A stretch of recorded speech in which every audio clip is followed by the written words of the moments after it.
Fala, meus caros, sejam muito bem-vindos a Montjuic, palco do jogo dessa quarta-feira entre Barcelona e Paris Saint-Germain. É um estádio bonito, tem seu charme, mas eu confesso que eu já queria fazer um jogo no Camp Nou, né? Temporada passada eu curti fazer alguns jogos aqui, mas a verdade é que, cara, a distância para arquibancada, é um estádio olímpico, não tem alma como tinha o Camp Nou, não tem alma de grandes estádios. E para falar a verdade, o Barcelona é uma equipe que precisa voltar a ter isso, né? Além, claro, de voltar a ter a sua receita com o estádio. Mas enquanto isso, teremos esse estádio aqui, mais uma vez. O Sport, o jornal espanhol, deu que a UEFA já teria definido o Camp Nou para a partida contra o Olympiacos. Isso não está confirmado, tá? Eu conversei com as pessoas da UEFA aqui, nessa prévia de partida, e o que acontece é que, enquanto o ayuntamento, né, a prefeitura da cidade, não der o aval final, a UEFA não pode se meter, o Barcelona não pode desbloquear. A ideia dos caras é voltar ainda esse mês de outubro, depois da data FIFA. O Barcelona corre para que isso aconteça. Mas enquanto isso não acontece, não tem como ninguém cravar absolutamente nada, né? Até porque vai ter mais uma vistoria para ver se o Barcelona corrigiu as coisas que o ayuntamento indicou, especialmente em questões de segurança, né? Por exemplo, uma das paradas é a passagem de ambulâncias lá no Camp Nou, uma das paradas é também a saídas de emergência, enfim, tem bastante coisa nesse pacote. Enquanto isso, Montjuic. Esse vídeo aqui, eu vou tentar gravar a partir de agora, nas prévias dos jogos, uma análise rápida e breve para a gente falar do que eu acho que vai acontecer e de alguns destaques.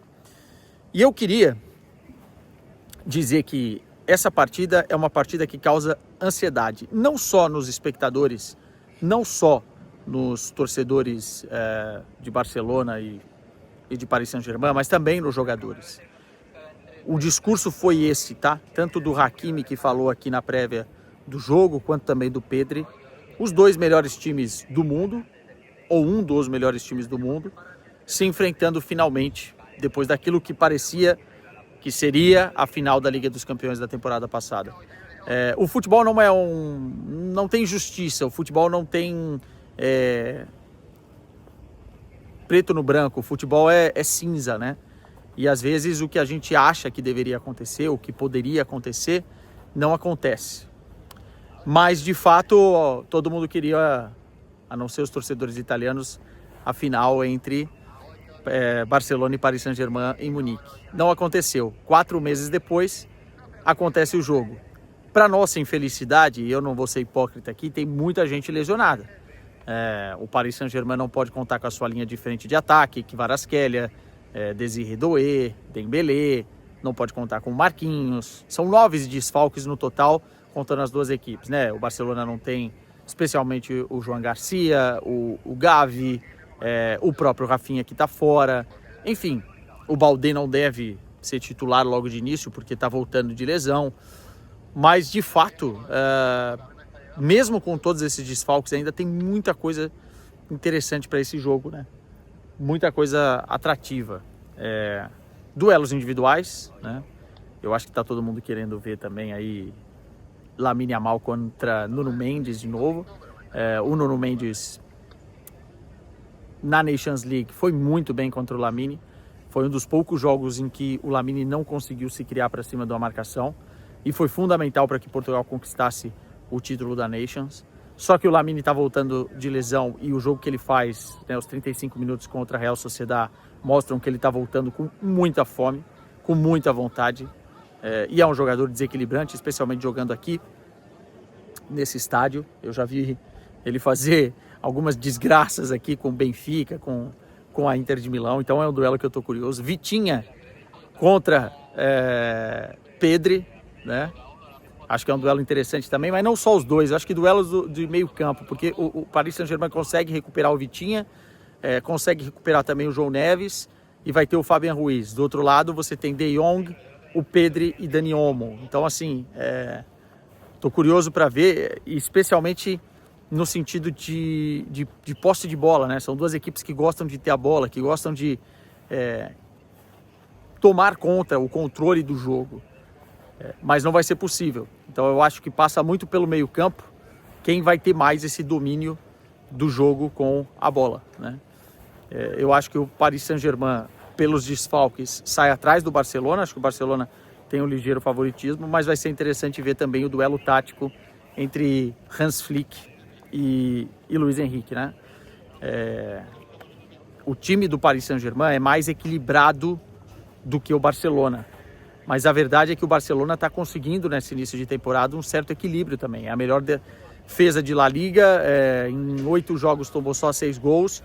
O Flick tem tentado corrigir defensivamente, ele falou sobre isso, inclusive citando o Lamine Yamal hoje, que todo mundo tem que correr para conseguir compensar os desequilíbrios defensivos de jogar numa formação como aquele joga, né? Numa proposta de jogo como aquele quer colocar no time e que gerou o melhor ataque da última temporada europeia e o melhor ataque da última Liga dos Campeões. Então eu estou curioso para ver, porque são sistemas diferentes, mas são duas equipes que gostam de ter a bola e duas equipes que gostam de atacar, né? Que gostam do futebol jogado dessa forma, com verticalidade, né? O Luis Henrique já era assim na época do Barcelona, reencontra Barcelona, é um outro fator também interessante, ver como é que ele vai ser recebido aqui para a torcida. Tem um carinho especial por Barcelona, enquanto o Hans Flick vai escrevendo uma história também muito, muito bonita, né? O Barcelona vem de 5 vitórias seguidas. O Barcelona, em 66 partidas do Hans Flick no comando, fez gol em 64. 64. Então, é difícil o Barcelona não fazer gol. Apenas em 2 partidas não fez. E com o retorno do Lamine Yamal, vai ser impressionante o que viveremos aqui nessa quarta-feira. Dúvida para o ataque do Barcelona: Ferran Torres ou Lewandowski? O Flick disse que os dois iriam ser aproveitados nos 90 minutos, mas não quis revelar quem seria titular. Qual que é a parada? O Barcelona vai tentar implementar no início da partida uma pressão alta, tá? Apertar a saída de bola do Paris Saint-Germain, assim como o Chelsea fez na final do Mundial de Clubes. E para isso o Ferran talvez seja mais jogador em termos de característica daquilo que o Flick quer fazer do que o Lewandowski. Mas é difícil você tirar o Lewandowski do time, especialmente num jogo tão grande como esse, especialmente porque ele tem entrado e tem resolvido, né? Então veremos como é que vai se comportar. Eu acho que a bola aérea também pode ser um fator importante. O Barcelona tem feito muitos gols de cabeça nesse início de temporada, tem bons cobradores. Meu palpite: Lewandowski, Rashford pela esquerda, Lamine Yamal pela direita. E vamos ver a zaga. Ronald Araújo voltou a estar bem, o Christensen voltou também a corresponder. Eric Garcia nem se fala, né? Assim, joga em várias posições, é um cara polivalente pra caramba. Então eu tô com mais dúvidas aí do que propriamente no setor do meio campo e o setor do ataque. Mas quero ouvir vocês também, qual é a escalação que vocês acham que vai rolar nessa partida. Meus caros, vamos que vamos, prévia feita. Eu tô muito ansioso para esse jogo é exclusivo na TNT e na HBO Max. Eu convido vocês também a acompanhar o nosso pré-jogo e dar uma moral nos comentários, mandando mensagens, enfim, e acompanhando a transmissão, tá bom? Eu e Clara Albuquerque e a equipe no Brasil, com o André Henning, com o Marcelo Peckler, enfim, todo mundo ligado nesta grande partida de Liga dos Campeões.